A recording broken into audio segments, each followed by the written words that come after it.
Olá, pessoal! Aqui é o Flávio Guimarães e estamos começando mais um podcast do Brincando com Ideias, falando sempre sobre tecnologia, componentes de robótica, eletrônica, programação e o universo maker. Ouça agora, em seguida, o programa dessa semana. Esse podcast do canal Brincando com Ideias é um oferecimento da Petrobras e do Governo Federal. Maravilha! Então, pessoal, sejam muito bem-vindos. Aqui a gente está dando início a mais um podcast do Desafio Maker no canal Brincando com Ideias, patrocinado pela Petrobras. Nesse desafio, a gente está trazendo vídeos sobre diferentes tecnologias. Estamos na 4ª temporada e hoje a gente vai falar sobre justamente o projeto dessa 4ª temporada. É uma interface em Python, talvez conhecido também como um supervisório, né, desenvolvido em Python, e eu vou explicar a respeito desse desafio.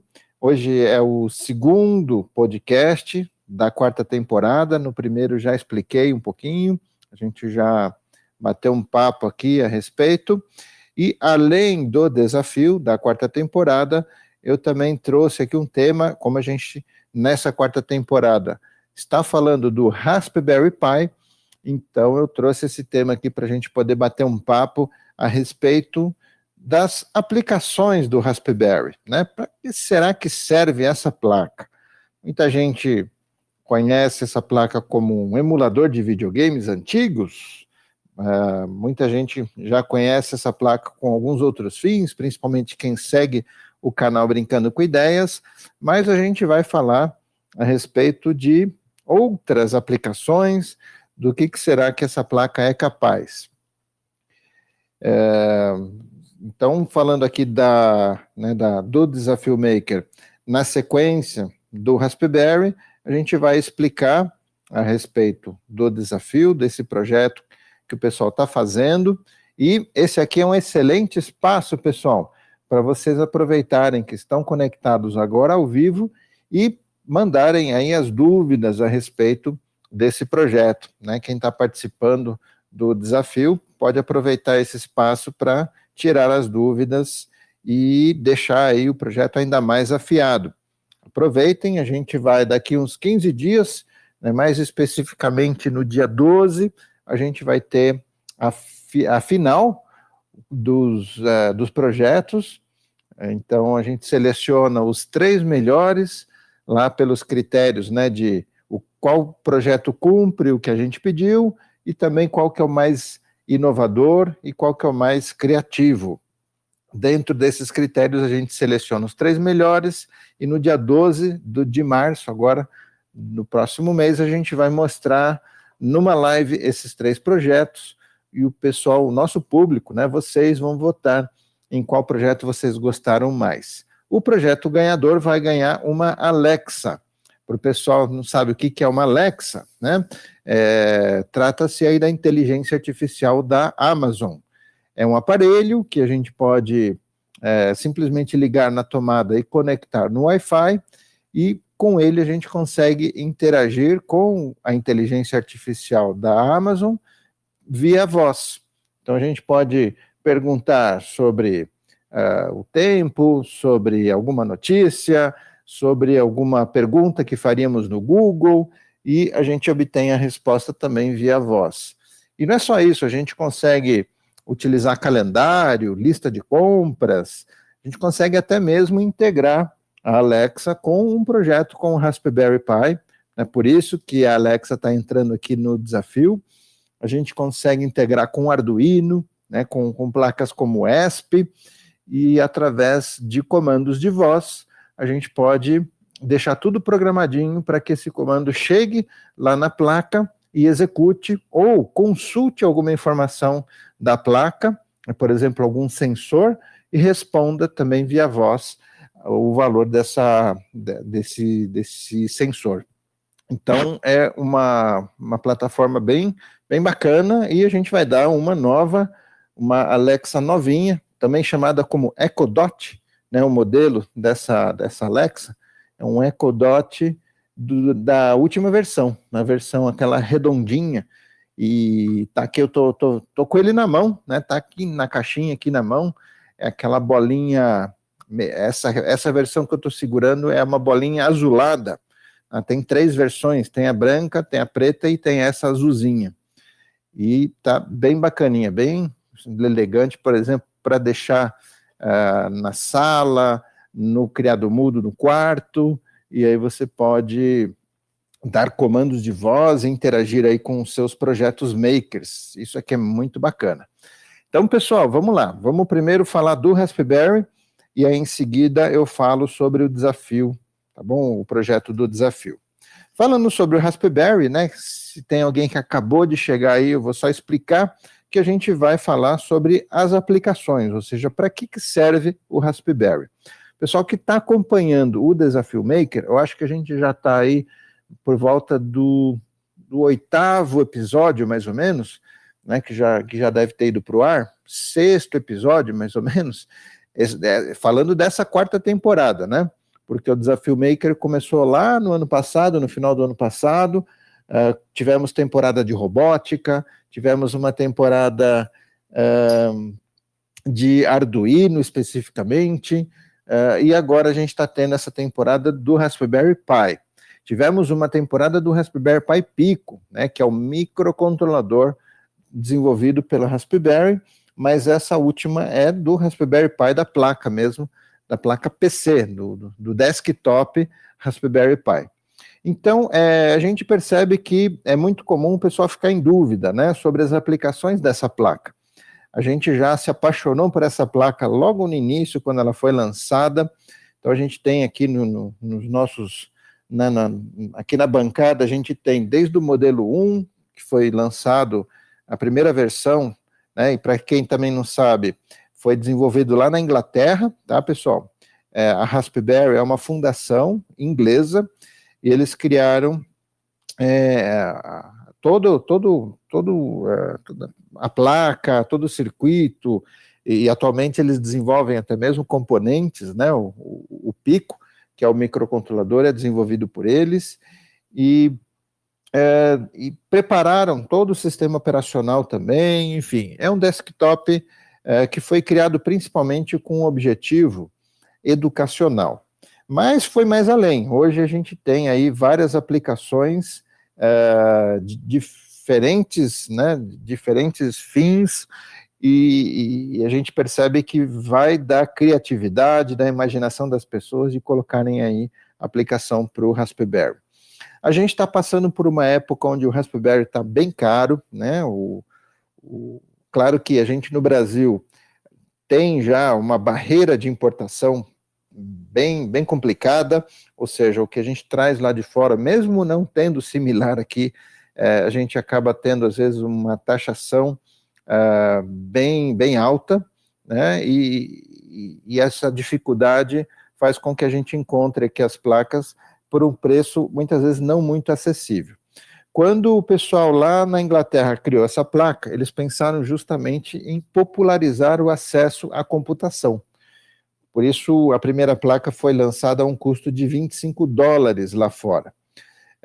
Para quem ganha, né, em dólar, imaginem comparar esses $25 com R$25. Tá? Aqui do Brasil seria mais ou menos a mesma ideia. Então imaginem você poder comprar aí um computador por R$25. Tá? Essa foi a pegada do início da placa. E claro, né, você pega aí um monitor que está encostado, monitor em sucata, pega um teclado e um mouse também, que já não se utiliza de algum outro computador velho, e monta aí o seu desktop. Tá? Talvez você vai precisar sim comprar um cartão SD, ou de repente pegar num celular antigo, né, um celular que tenha talvez um cartão SD que você já não usa mais.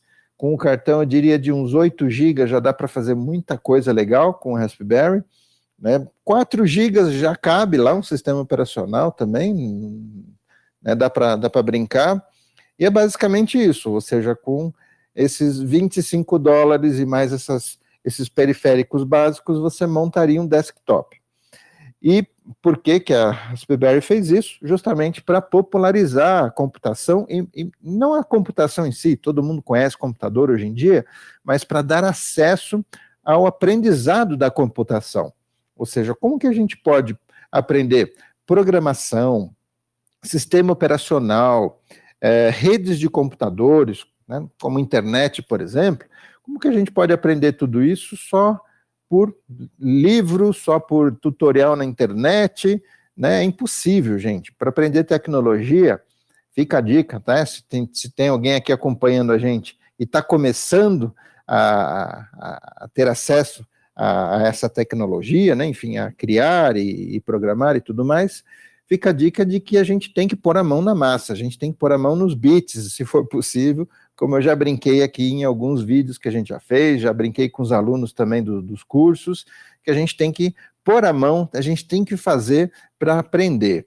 Então, vou aprender redes de computadores. Gente, eu preciso pôr a mão no roteador, no cabo, preciso bolar ali as conexões com Wi-Fi, conectar, desconectar, é o único jeito da gente aprender, né? Então, conhecendo, né, dessa realidade, a Raspberry inventou o Raspberry Pi para isso. Mas de lá para cá, né, a gente tem tido aí uma evolução, obviamente, né, colocando mais recursos na placa. Foi para a versão 2, para a versão 3, hoje a gente está na versão 4, né, o Raspberry Pi 4 é a última versão, e essa versão ela vem com diferentes memórias também, né, de capacidade de memória. A gente tem a mais básica, que se não me engano é difícil de achar, que é a de 2 GB, temos a de 4 GB, é a mais comum, e a gente encontra até, se não me engano, de 8 GB também, as placas na versão 4. Então, obviamente, colocando mais recurso na placa, ela foi encarecendo, então saiu daqueles $25, mesmo lá fora, ela é encontrada um pouco mais cara. Eu diria um pouco, né? A gente não quer dizer que foi para $200, não chegou a isso, mas ela encareceu um pouco. Só que atualmente no mundo a gente vive aí uma escassez de matérias-primas utilizadas na produção dos chips, né? Isso afetou diretamente aí a produção do Raspberry. Então a gente está numa situação, num momento onde o preço subiu por conta realmente da falta de componentes. E aqui no Brasil, né, o que sobe lá fora, aqui no Brasil sobe ainda mais. Então hoje a gente, facilmente vai encontrar aí uma placa no modelo 4 por uns R$1.000 mais ou menos. Eu acredito que essa situação é momentânea, né, por um tempo. A falta de componentes, eu imagino que em algum momento isso vai normalizar.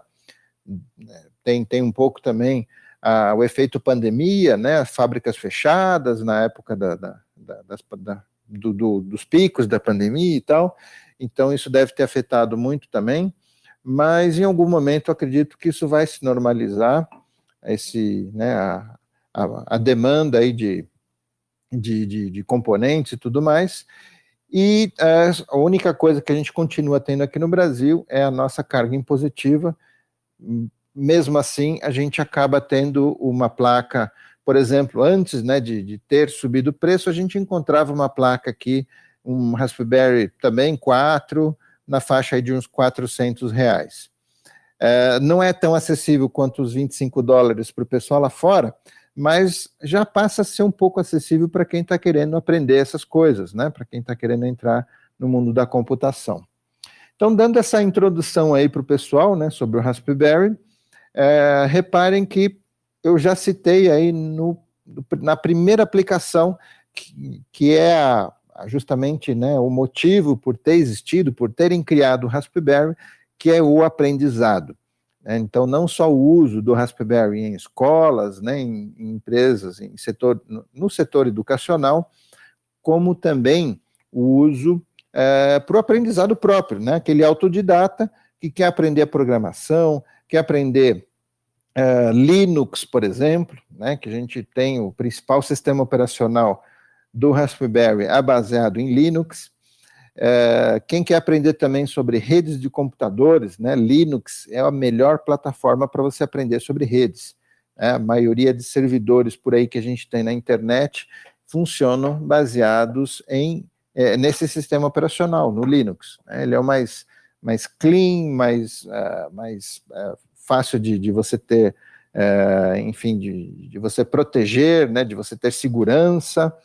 Então, é uma excelente plataforma para você ter acesso a sistemas operacionais, aprender como que eles funcionam lá por dentro. Então, fica a dica para quem quiser entrar, né, no mundo da programação, dos sistemas operacionais, quem está fazendo faculdade, por exemplo, né, e realmente quer colocar a mão na massa, não ficar só ali na teoria, o Raspberry acho que é uma excelente opção para vocês terem e aprenderem com prática, né, para praticar. Agora, além disso, né, não vou nem citar aqui a questão dele servir como emulador de jogos, porque acho que a maioria já conhece, né, que a gente tem alguns softwares onde a gente pode preparar ele e utilizar ele jogando jogos de Mega Drive, de Super Nintendo e por aí vai, né? Videogames antigos. Além disso, que é o foco aqui desse nosso podcast, a gente queria compartilhar um pouco com vocês a nossa experiência que a gente já teve com o Raspberry e também com o que a gente vê por aí, né, com quem tem contato com a gente e tudo mais. Então, uma aplicação muito interessante, né, do Raspberry que a gente vê por aí é na fabricação de robôs, né, robôs caseiros, robôs makers, robôs para competição. E aí, nesse sentido, eu queria chamar aqui o Thiago, né? O Thiago está aqui com a gente, compartilhando o podcast, ele faz parte aqui da equipe do Brincando com Ideias, uma equipe de pesquisa, me ajuda demais a preparar os projetos, e inclusive os projetos que a gente fez agora nessa 4ª temporada, né, programando em Python com Raspberry. O Thiago, ele já colocou bastante a mão aí no Raspberry, e eu queria que o Thiago pudesse também compartilhar um pouquinho aqui da experiência dele, quando a gente fala em criar um robô com Raspberry. O que você acha, Thiago? Você acha que a gente está indo muito longe, é muito caro para colocar num robô? Você concorda? Qual que é a sua opinião? Oi, professor. Então, sobre o Raspberry em robôs, pode parecer para o público que acompanha mais o canal que é um pouco exagero, mas se você sair um pouco daquele robô mais simples, maker, aquele que a gente faz para aprender, para começar a mexer com o Arduino, você vai ver que às vezes você precisa de um pouco mais de processamento, né? Você vai precisar ali de mais recursos. E esse processamento, né, como cérebro do robô, o Raspberry oferece de uma forma sensacional. Inclusive, podemos fazer até, por exemplo, um robô que se equilibra. Ok, dá para fazer com Arduino, não tem problema. Mas se você fizer com Raspberry, você pode dedicar mais recurso para a parte do equilíbrio ali, para os cálculos, até mesmo para a computação visual, junto com seu robô também, que fica em pé, que anda sozinho, e ter outros controladores, como o Arduino, o próprio Pico, que também é da Raspberry, integrados junto com o Raspberry Pi, né, PC.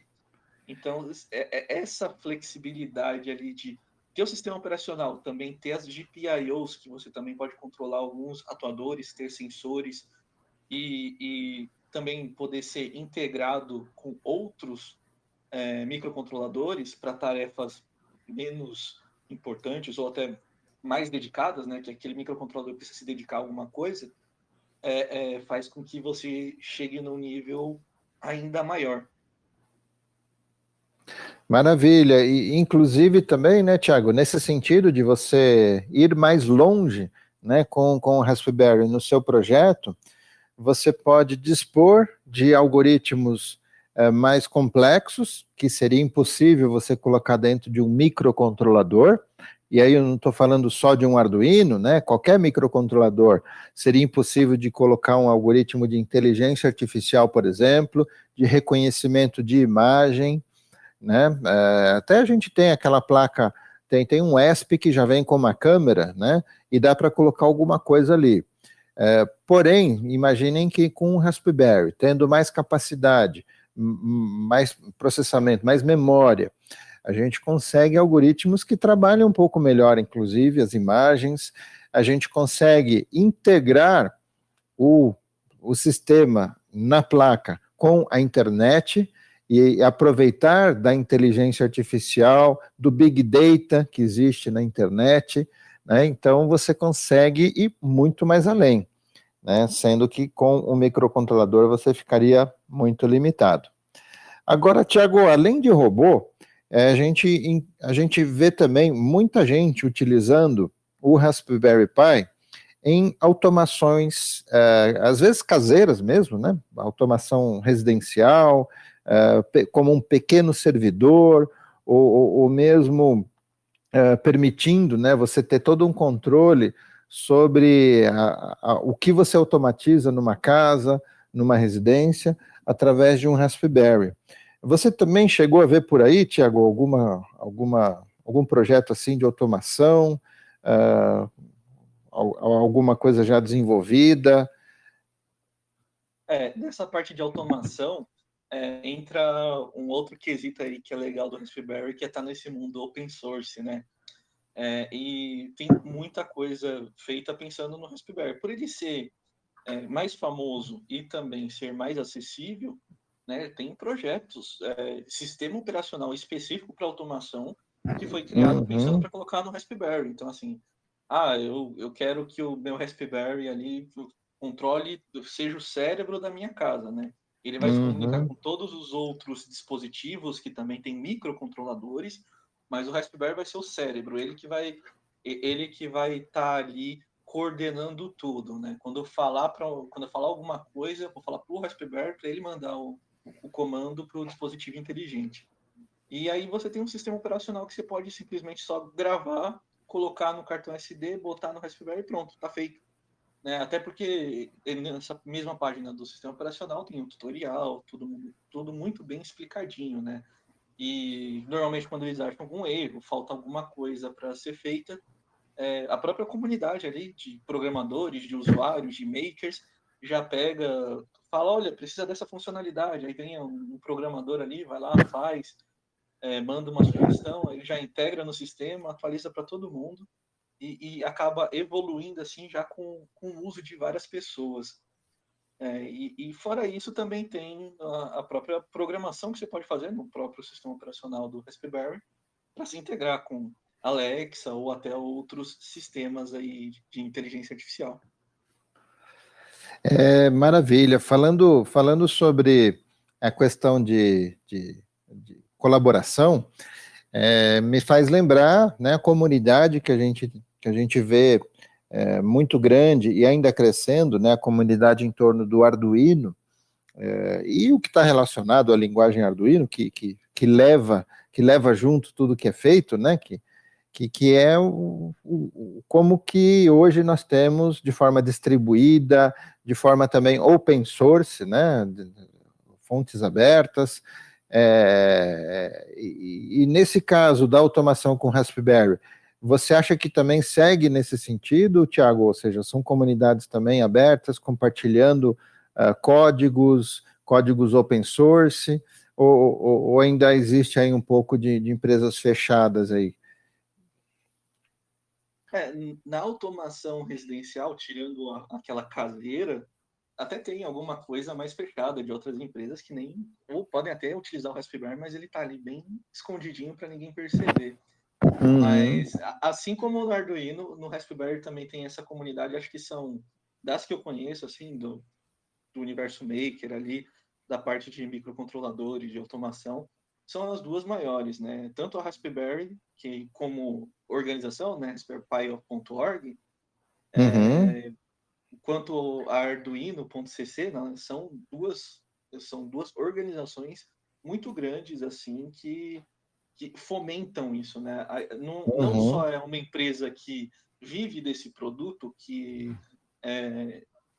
mas eles também fomentam, né? Eles também incentivam. Né? No próprio Arduino, se você for ver os guias iniciais lá, eles falam para utilizar uma linguagem para facilitar, eles dão um monte de dicas, e toda a história em volta dessas duas empresas é sensacional, assim, no quesito open. Né? Eles vendem os produtos, mas assim, para pagar os custos e também ter lucro, obviamente, para poder arcar com novas pesquisas, mas eles incentivam bastante que as pessoas façam e compartilhem. Maravilha. Inclusive, tem uma plataforma, acho que é Home Assistant, né, que chama, de automação residencial. Essa plataforma, você sabe, Thiago, se é open source também, se é aberta, ou ela é fechada, tem que pagar para poder usar?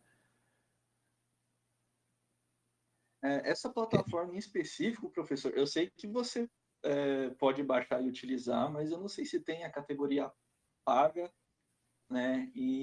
Mas sim, eles têm até o sistema operacional deles que você pode colocar no seu Raspberry e já facilitar bastante coisa. Ah, perfeito. Fica a dica, né? Quem quiser fazer automação com Raspberry, a gente acredita que o Home Assistant seja uma sugestão bacana aí para poder ter muita coisa pronta, já desenvolvida, para você só integrar. E falando... É isso, né, Thiago? Isso. É só aproveitar, né, que eu conferi aqui, e é isso mesmo, né? A Home Assistant é open source e feita por entusiastas do faça você mesmo, né? Do DIY.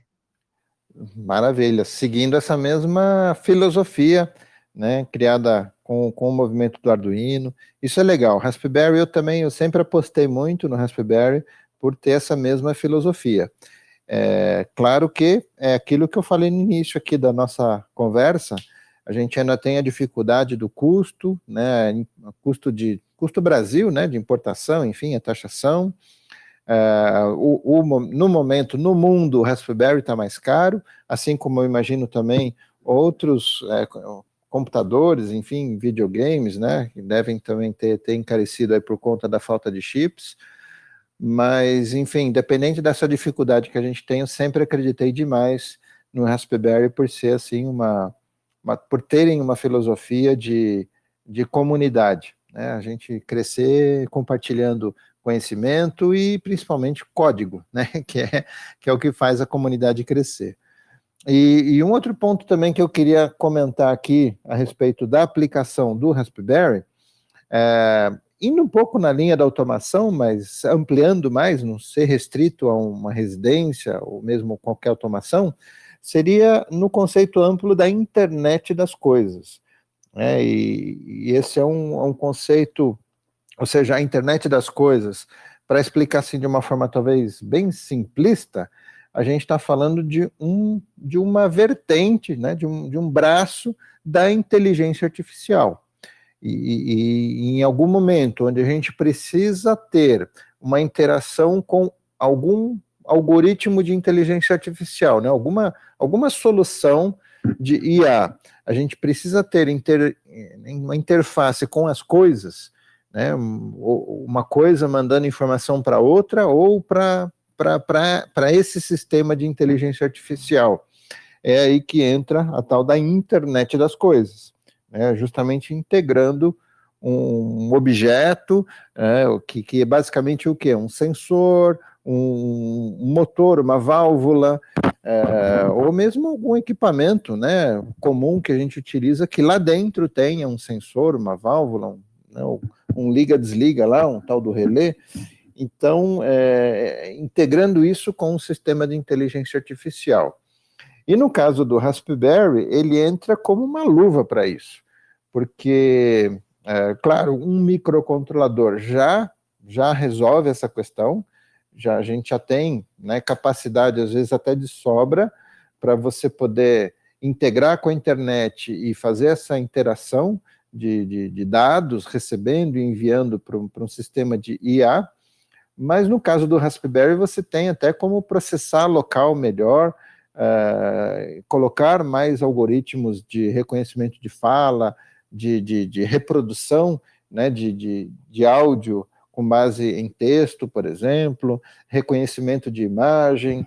Então você consegue ir muito mais longe, distribuindo o processamento, não dependendo só de uma internet, de um processamento na internet, né, você faria parte do processamento local, até o seu dispositivo não dependeria tanto da internet. Então, é uma outra uma outra vertente aí de aplicação do Raspberry que eu acredito que vai crescer muito ainda. Eu imagino que já existam muitas soluções de Raspberry Pi nesse sentido, que a gente inclusive nem conhece por conta de ser às vezes né, uma solução comercial de alguma empresa proprietária, onde ela aplicou lá o Raspberry para ter a solução dela, né? E eu acredito que, pelo menos no desenvolvimento de produtos IoT, eu acredito que o Raspberry vai ajudar demais. Enfim, é uma opinião minha aí também de outra aplicação. Além disso, Thiago, tem alguma outra aplicação aí de Arduino? Tá certo que eu falei, em alguns momentos aqui eu falei de uma forma um pouco aberta, né? Mas você enxerga também algum outro uso que você possa falar aqui para o pessoal? De repente alguém fala, pô, para esse uso aqui eu vou atrás de um Raspberry, de repente vale a pena. Eu acho que... O que você acha? Tem um outro uso que já foi citado aqui, mas eu acho que vale reforçar, e é um pouquinho mais elaborado do que você citou, né? Você falou como emulador ali de videogames antigos, mas também tem ali, se você juntar ali com aquele maker, né, que gosta de aquele maker e a pessoa que gosta mais de coisas antigas, né, mais retrô, montar o próprio fliperama é sensacional, né? É diferente de jogar no controle e jogar ali nos controles do fliperama com aquele botão característico. Esse uso acho sensacional. E com a IoT, né? Lembrando que, por exemplo, nós temos no estúdio um ESP controlando a iluminação ali também da fita de LED, né? Que eu posso aqui por MQTT, né, eu faço login lá na nossa conta e pelo MQTT eu consigo enviar comandos ali para o ESP. Você vê que não precisa de um Raspberry para essa única atividade, né? Uma única atividade, de fato, é desnecessário. Mas pensando que a IoT está cada vez mais popularizando, vai ter mais volume, e imagine em outros locais, como, por exemplo, né, na própria casa, né, que falando ali da automação residencial, você tem ali várias lâmpadas, você tem ali vários sensores, né? E aí você já começa a ter várias coisas se comunicando junto com um Raspberry só, né? Não fica, sim. Não tem aquele volume único, né? Ali o ESP ele só está vendo se vai ou não ligar a luz. O Raspberry não, ele está vendo a luz, ele está vendo a outra, se está vendo comando, se alguém chamou do outro lado, se o sensor ligou, se ele está vendo várias coisas ao mesmo tempo. Esse processador, né, ou melhor, esse processamento com várias coisas ao mesmo tempo, que o Raspberry ele ganha, né, disparado aí dos microcontroladores, né? Mas joia, é isso aí. Pessoal, sobre, né, Raspberry, se alguém quiser ainda fazer algum comentário, alguma pergunta, fiquem à vontade. Mas vamos agora falar sobre o desafio, né, o projeto do desafio. Eu abro aqui para perguntas, quem quiser é só levantar a mão, né, um botão aí embaixo tem um botão para você levantar a mão, aí a gente libera aqui o microfone e vocês interagem aqui para fazer a pergunta, ou para complementar também alguma questão sobre o Raspberry que a gente acabou de falar, e aí vocês podem tirar as dúvidas sobre o projeto do Desafio Maker. Aproveito enquanto isso para explicar, né, para quem está pegando o Desafio Maker agora, quem está, né, quem tá ouvindo pela primeira vez, de que trata-se de um desafio onde a gente abriu para que quem for participar não precise ter necessariamente um Raspberry Pi, não precisa ter nenhuma placa, né, enfim, que seja um Arduino, um ESP, ou o que for. Claro que quem tiver vai ser até melhor, mas trata-se de desenvolver usando Python, né? Acho que o primeiro requisito que a gente colocou no desafio é que seja em Python, né? Na linguagem Python. Pode ser MicroPython, pode ser Python no Raspberry, pode ser Python no Windows, em qualquer plataforma que vocês queiram, no celular, ou seja, tem que ser em Python. E fazendo o desenvolvimento em Python, vocês precisam criar uma interface. Eu vi até uma pergunta que acho que fizeram no canal, num comentário, se poderia ser uma interface web. Sem problema nenhum, gente. Pode até ser uma interface web, desde que seja Python. Então, vocês programam em Python que essa interface permita enxergar um suposto projeto físico. É um suposto porque nem todo mundo vai ter ali um Raspberry, por exemplo. Então, seria suposto que nesse Raspberry a gente teria um sensor, teria uma válvula, e aí dessa interface eu poderia monitorar o que está acontecendo nesse equipamento, nesses equipamentos, né? E poderia também controlar. Então, até a gente já colocou aqui em vários vídeos, como vocês vão ver aqui nesse desafio, né, na quarta temporada, a gente já colocou vários vídeos mostrando a interface com um nível de um tanque e no Raspberry uma boia, né, para poder enviar informação para a interface do nível do tanque, com botões para a gente poder ligar ou desligar alguma coisa através da interface. Então, esse é o desafio. Precisa fazer essa interface para supostamente controlar alguma coisa.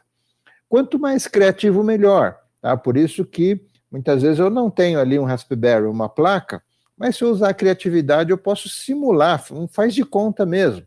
Então, de repente, eu posso usar algumas teclas do teclado, do mouse, um joystick, né? Eu posso conectar um joystick no computador e via joystick eu simulo como se eu tivesse um sensor ali, tá? Ao acionar um botão, faz de conta que aquele sensor foi acionado, né? E assim por diante. O analógico de um joystick poderia simular um sensor que identifique o nível do tanque, por exemplo.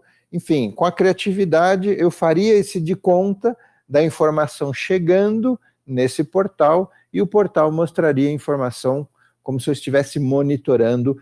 E aí pode ser também, vai da sua criatividade, monitorando o quê, né? Então pode ser uma fábrica, pode ser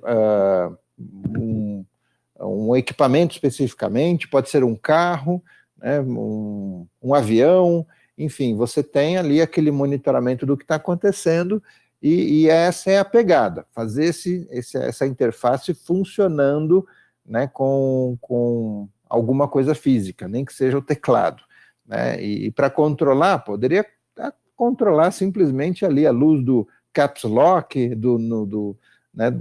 Enfim, pode ser qualquer coisa também, vai da imaginação.